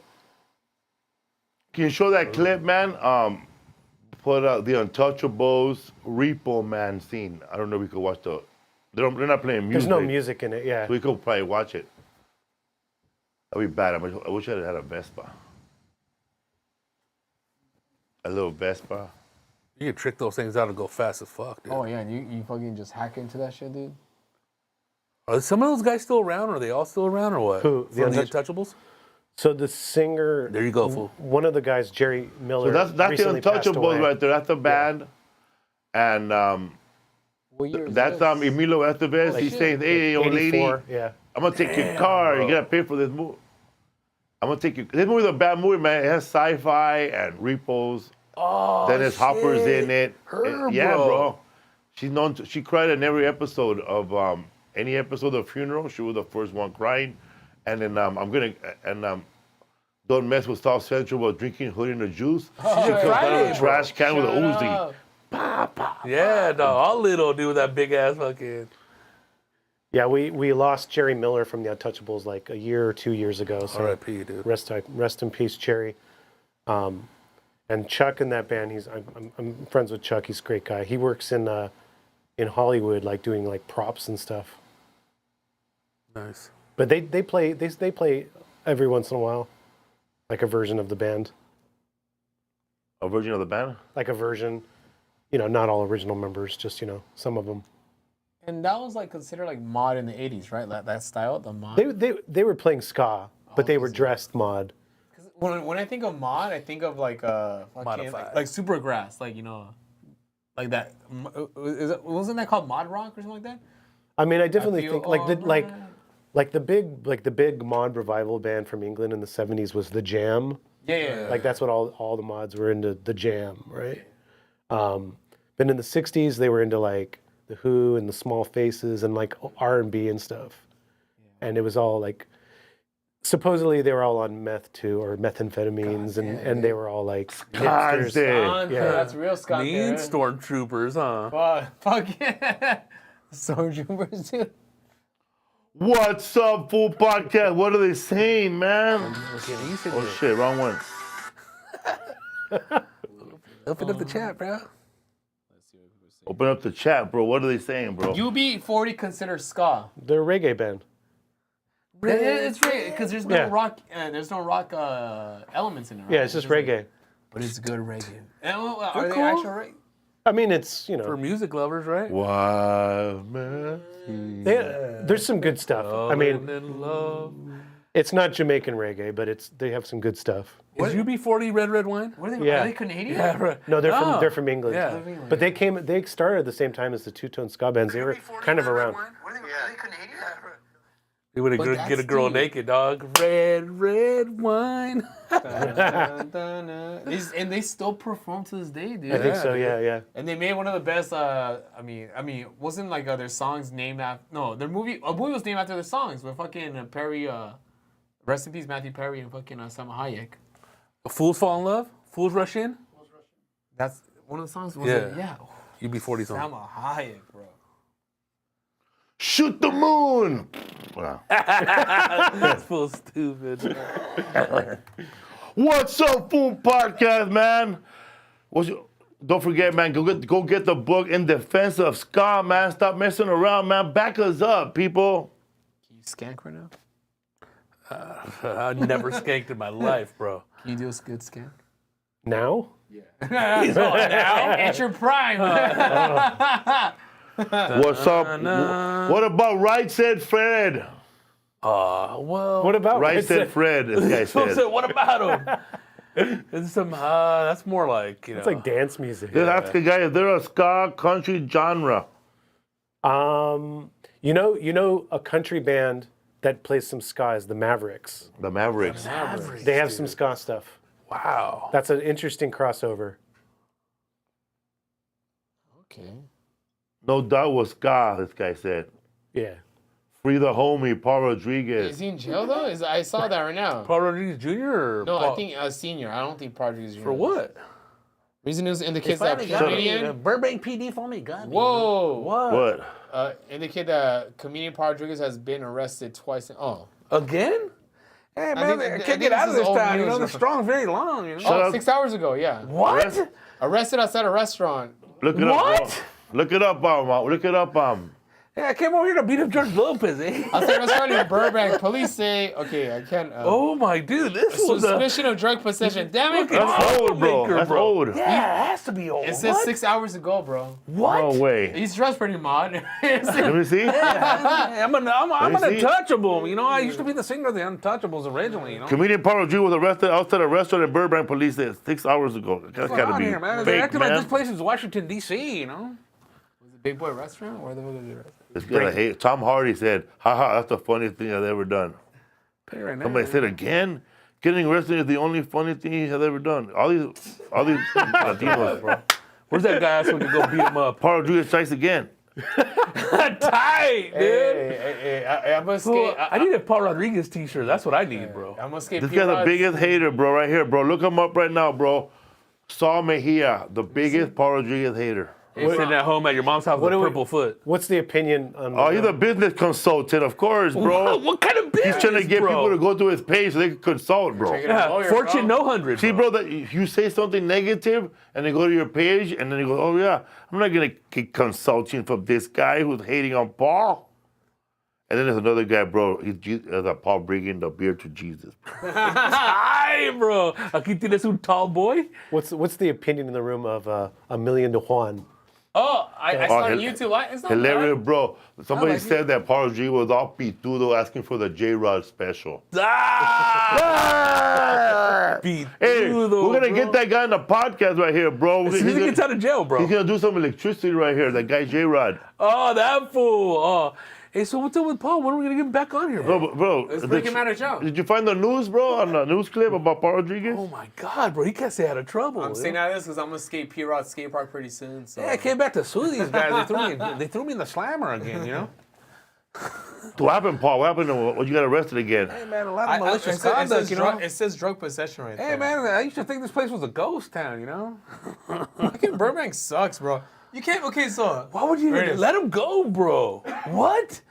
For what? he's 70 years old. Let him fucking party. After a bro. call for a welfare check at the Islands restaurant, hey, I don't even like hamburgers, you know? what that Islands is? Burgers, bro. They're What's going on fucking over there? pussies, Islands? Is that by bro. the mall, fool? That's the one over there by the parking lot. That's what I'm saying. Yeah, It used to be a Burbank. Chevy's, right? By Yeah. the IKEA, fool. Oh, my God, bro. Fuck. Actually, Hey, don't be carrying around those big old bags, eh? Oh, Jesus Navarrete said George Lopez set him up, bro. hey, the truffle fries are good as fuck though. Islands, you can't fucking. Hey, fool, how George Lopez be looking older than Paul Rodriguez these days, bro? Oh, it's cause he's got a back. Kidney, Different bro. genes, bro. I'm now a wizard, eh? Yeah, bro. He said, gave him a zap with the fingers. Fucking. Hey, we're gonna break out Paul Rodriguez tonight, bro. We're gonna fucking. Show me Hey, that guys, page again, bro. Of the people saying something Donate about Paul. money, guys. We're gonna start a fucking. Hey, go fund me. We're gonna start a GoFundMe for Paul. He was eating at islands, bro. Jamaican islands. Hey, they're lying about my age, too. I'm in my 60s, eh? 70, man. Fuck. What are those comments saying, bro? Let's go troll these people talking shit about Paul right now. Okay, yeah. I'm sick of it, eh? Come here, let me see. What's up with Paul being a travieso, bro? Let him fly. No, not this one, bro. These are our fans. The ones on the other page. Oh, let me see on the fucking. I can't see them on the. Get some new glasses, eh?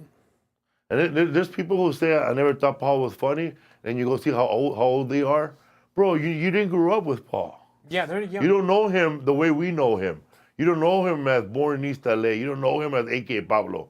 You just know him as the grown man with the trench coat. You know, man, Catch him doing a 20-minute set at the Laugh Factory. See if it Yeah, doesn't other make you people laugh, bro. like the people like who are always mad. They're always mad at Latino. It's always Latinos who are always mad at other Latinos who made it, bro. Who don't live in Texas. Huh. Oh, mad because they never sat in a Porsche, huh? Yeah, man. What's up, Fool Podcast? Vibe, Martin Rizzo's moving to Texas. Now, He's moving to Austin. Oh no! What the? Do a lot more spots over there now, huh? Those fucking lies. How are you gonna move in with Hooter, bro, and Martin? No, I'm not gonna fucking tag, dude. I'm at LA till I die, bro. Or until I get kicked, until the island breaks up. What When about the earthquake happens, Norwalk? You know, whatever you want to call I'm that Norwalk, place. bro. Yeah. What the fuck? You just spread those lies on the Yeah. fuck. Who wants to go there, bro? Hell no, dude. Shout out to the new King of the Hill. Oh, dude, have you seen it?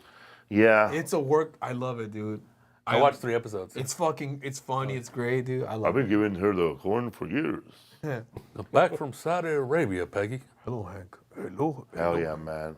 Such a good show, dude. We're gonna have a shout out to Citric, man. Citric from the What's Up Fool podcast, of course. From fucking. He's on the King of the Hill. And he was also in the other Mike Judge movie. What's it called? Such a great movie. What the fuck is it called? Idiocracy. And then he's also in the new season of King of the Hill. And he's also in Silicon Valley. He's funny, bro. Hell yeah, bro. Hell yeah, bro. They're gonna be doing a lot of comedy shows now.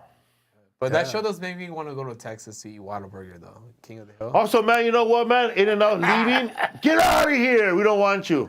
I'm never eating. I'm eating an In-N-Out only with I've eaten In-N-Out with you. I've eaten In-N-Out with Gabriel. In-N-Out with Mondo. But I never eat In-N-Out without you guys. I've never stood in line for a burger there in my life. Really? You know what, bro? Every time I stood in line, I swear to God, bro. You know what? I can't take this. I'm gonna go to rallies. There's no one there. Nobody's ever at rallies, bro. Bro, that's why I go to rallies. You know where I go, bro? I go to places where no one's there, man. Like Winter Schnitzel. Nobody has ever said. Arby's. Nobody has ever said, bro. The line at Winter Schnitzel was too long, bro. I grew a It beard, was just bro. too long, bro. I had to go to fucking In-N-Out. Nobody has ever said, you know what, bro? Geez, Del Taco was too long, bro. The line was too long. You know what? Let's start a petition to bring Whataburger to California. I don't need meat, but we need some good ass burgers, man. Hell yeah, we do. In-N-Out, man, you're done. Get out of here. I never like your scriptures on your cups, anyways. I don't know, dude. What the fuck, dude? John 3:16. Put fucking Steve Austin 316, bro. What the fuck, dude? That's what I was getting at. You should have used the In-N-Out burger right now. But I'd rather go to the Habit, eh? But you know what? Fucking Baker's and the IE is pretty good, dude. Every now and then they have a little dry ass buns, though. Does it really? Yeah. Hit or I like miss, Baker's. but it is good though. I like it. Baker's What? is Bakers, because they have tacos and burritos, We used to go to the In-N-Out by Magic Mountain all the time. That's the only one. Every time I eat In-N-Out, I was with you. Right there off the 5. That's the only one. I've eaten there a lot. Only with you. Oh, yeah, dude. In-N-Out came to Gilroy when I was like either in high school or just after high school, and it was like a big deal. Everyone in Gilroy was like, "Oh my God, I can't believe it's an In-N-Out." Yeah. It was You huge. have to put garlic in them, huh? Yeah. Instead of the onions, is garlic. We have there's garlic ice cream you can get in town. I want to try that. Yeah. We tried pickle ice cream in fucking Pittsburgh. Remember the pickle festival? Felipe? Yeah, it was good. Hey man, for real though, like, you ever go to a Rally's Burger? Why are they still around? They're laundering money there, bro. Who's Something's happening. Though. Somebody laundering money out there. There's a lot of scante meth money going to that place. It's Armenian mafia, bro. Nobody has ever, none of my friends, I live in California my whole life, had come up to me and goes, bro, shut up, bro. These fries at Rally's are the best. Yeah, You know what? They always have good deals. That's the thing about it. And there's nobody there, you know? The only time you go to Rally's is where you fucking made a torta, You're gonna go eat. or high. you made a chick at a concert, bro, or you're leaving a ska concert at Griffith Park, and then you go, man, I gotta dump this chick. She already gave me a hand job. I know. Let's go to rallies. Paul Rodriguez should have went to rallies, bro. He would have got busted, bro. He went to Rayolis. Fucking Islands Burgers, bro. Island Burgers. How do you get busted there, bro? I could just picture Paul, bro, being like John Travolta there, bro, dancing, bro, with his chick, bro, like Pulp Fiction, bro. He probably made fun of somebody, dog. I know something happened. There's no way, dog. Bro, I never seen Paul Rodriguez eat a burger. That's like sound like fake news. He's more of a steak guy, right? Totally steak guy, Ruby Chris. Yeah. I don't want to give him a shout out, bro. They don't have to pay us. There's this comedian who said a funny joke about he's like a nerdy guy. A long time ago, he's like, I applied for a job at what's it called? The place fucking we were talking Island? about? Ruby Chris. No, the fucking burger spot that nobody Rallies. goes to. Rallies. I couldn't find the entrance, so I just went to the drive-thru because there's no inside. You just have to. So I'm here for the job interview. Yeah, because don't you pull up and you park kind of like There's no Sonic? inside. There's Yeah. no inside. Yeah, you had to fucking for the job interview. The girl comes out You know with what like roller skates. When you leave California, rallies is called checkers Yeah, it's somewhere called else. Checkers in Florida, that's what it's called. Cindy Cross Jr. It's called fucking Hardee's, bro. Hardee's. What the fuck, dude? Let's bring a steak and shake over here, man. Finally, bro. There is one in Victorville. Victorville's like not California in California. They're always in places, bro, where you look at the town. map. That in California? Yeah. Yeah, bro. Victorville. Little tumbleweed city, huh? Where you at, bro? I'm on Bassett, bro. I ain't going over that street. And right there by Barstow, their That's a cousin. ghetto street, right? Bassett? Oh, hell yeah, Oh, sure. That's never mind, bro. That's where the fucking the little Chihuahua's from, bro.